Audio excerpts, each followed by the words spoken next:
out today?" Her laughter sent me off. It always did. That sound, like a duck being strangled, was what drew me to her when she moved to Cedar Hill 5 years ago. At school, we would always find ourselves laughing at the same things. It was the silly stuff. Making stupid faces, giggling inappropriately when someone tripped and fell, enjoying long, nonsensical conversations and discussing ridiculous hypothetical situations that brought us together.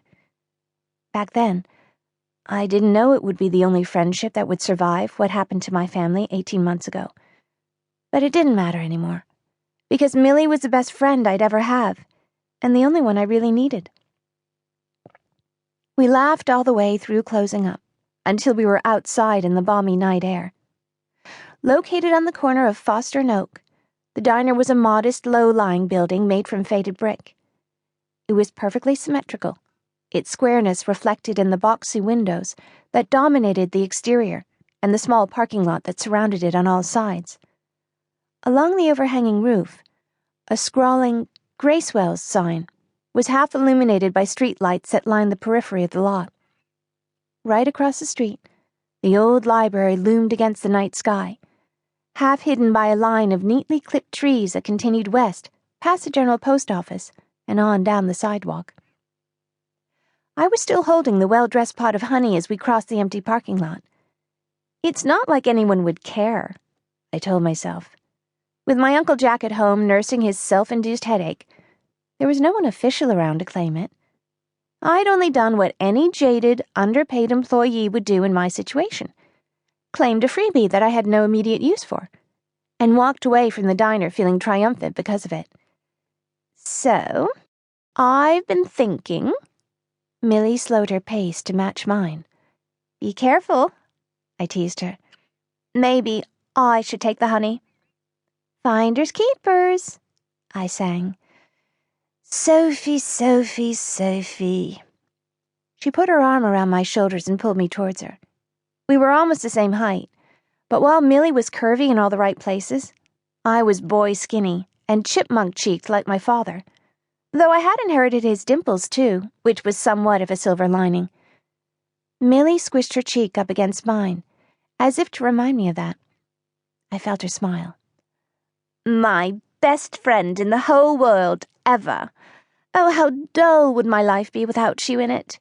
The stars wouldn't shine half as bright. The moon would be but a shadow of its former self. The flowers would wither and—" "No way." I slithered out of her grip. "You can't compliment your way into my honey stash. I'm immune to your charm." Millie scrunched her eyes and released a soul-destroying whine. "You already get the whole freaking diner. Can't I just have the honey?" Even though she was right, inheriting the diner when I turned 18 was hardly my life's greatest ambition. Those were my father's instructions before he went away, which would no doubt be enforced by my gloriously grumpy Uncle Jack, who happened to exude a particularly pungent aura of "I don't take no for an answer." It didn't matter anyway. Millie and I both knew the diner wasn't something to be excited about. It was just one big dead-end headache waiting to crash into my life. But the black ribbon honey pot? That was pretty. A nice surprise to lift the monotony of the day. Millie shuffled behind me. "Sophie, this is your conscience speaking," she whispered over my shoulder. "I know it's been a while since we've talked, but it's time for you to do the right thing. Millie is so nice and pretty. Don't you want to give her the honey? Think of how happy it would make her." I didn't know my conscience had a British accent. "Yeah, well, don't read too much into it. Just give her the honey." I stalled at the edge of the parking lot, where we would peel off separately into the night.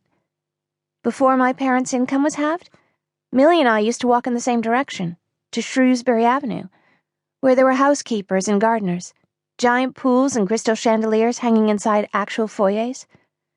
Now my walk home was a whole lot longer than it used to be. "Millie doesn't even like honey," I hissed, "and she has no respect for bees. I saw her stamp on one 3 times last week to make sure it was dead." "It's not my fault this country is over..."